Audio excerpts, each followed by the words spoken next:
the American people. But is a shutdown worse? Is a shutdown worse Catherine, than I think the what bill? the problem here is that's a false question, that's a false choice. Schumer said it wasn't. But this is the House position, that we need to go back to the negotiating table, which they walked away from.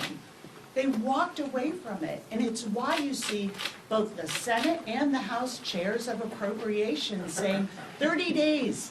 Give us 30 days to put the American people's voices back in this process. And when you're in the minority, you only have a few real points where you can use the powers that you have, the procedural moves that you have, to do the right thing by people who are terrified of where this country is going and where it's gonna leave them and their families. So back to the negotiating table, why is that some wild-eyed idea? It's like, let's come back together.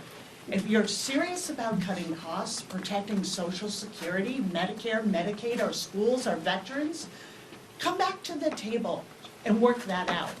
The choice of having a shutdown when you're the party that runs everything is preposterous. It's just outrageous. They're even trying to say somehow that's the choice that Democrats are making.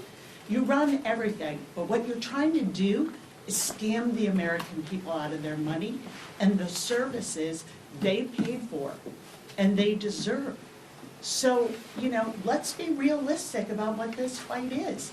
We are simply saying, go back to the negotiating table. It's not about a shutdown versus a particular spending bill.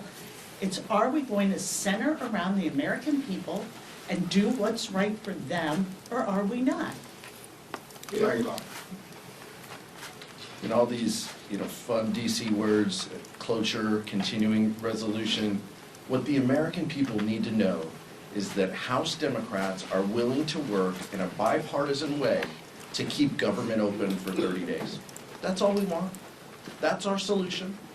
It's not perfect. It doesn't solve all of our problems, but it centers the debate around the American people. It pauses what would be a reckless shutdown at the hands of Donald Trump, and it says, let's keep negotiating. Let's work on our funding bills.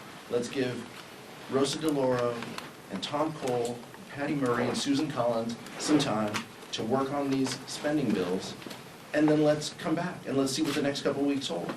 But we have to pass funding bills in a bipartisan process. It's a 3-page bill probably. It's not 99 pages that cuts the veterans' care that they deserve. It's a couple-page bill. We could put that on the floor. We can get that done. We can pass it. We can go home.